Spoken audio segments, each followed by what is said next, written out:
नमस्कार मंडळी, कशा आहात तुम्ही? मजेत ना? मी पण मजेत.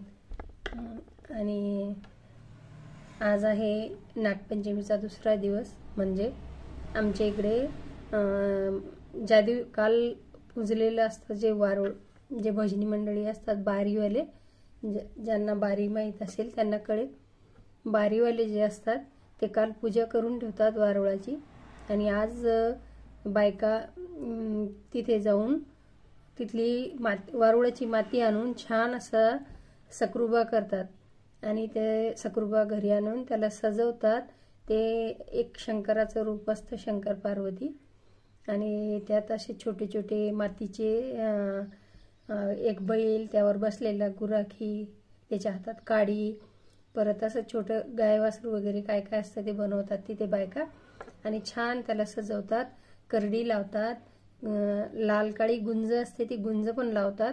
आणि मसूरची डाळ आणि असं काहीतरी सजवून एवढं सुंदर बनवतात ते. मला शक्य झालं तर मी उद्या फोटो टाकेन त्याचा. ते इतकं सुंदर असं बनवतात आणि छान फेर धरून गाणे म्हणतात आणि बायका खूप छान रात्रीपर्यंत जागरण करतात. आणि सकरुबाला येल लावणे म्हणतात, सकरुबा येल लावला असं म्हणतात.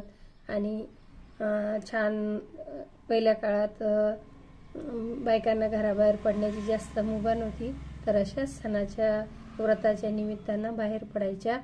आणि आमची तर अशी आठवण आहे की मी पहिले मामाच्या घरी जायची नागपंचमीला, कारण आमच्या मामाच्या गावात खूप झाडं होते आणि आजी खूप लाड करायची, म्हणून आम्ही मामाच्या घरी जायचो. तर छान अशा छोट्या छोट्या मुली साड्या नेसून यायच्या. आणि नागपंचमीच्या दिवशी सहसा पुरणपोळीच असायची.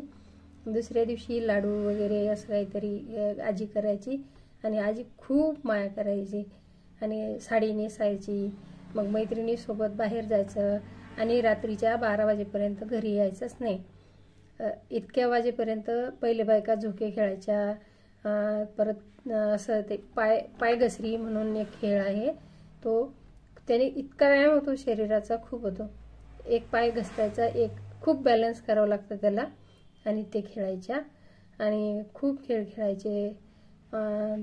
नंतर मग त्याचं विसर्जन करायच्या आणि नंतर आपल्या आपल्या घरी जायच्या.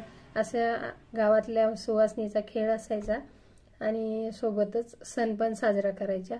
आणि सणाचं औचित्य म्हटलं की एकत्र येणं हा एक विशेष हे असतं, महत्त्व असतं. सर्वांनी एकत्र यायचं, आनंदाने साजरा करायचा. तर तुम्हाला ही माहिती कशी वाटली नक्की सांगा कमेंट करून. आणि लाईक करा, शेअर करा, सबस्क्राईब करा. आणि मी तुम्हाला अशीच नवनवीन माहिती देत जाईल. धन्यवाद.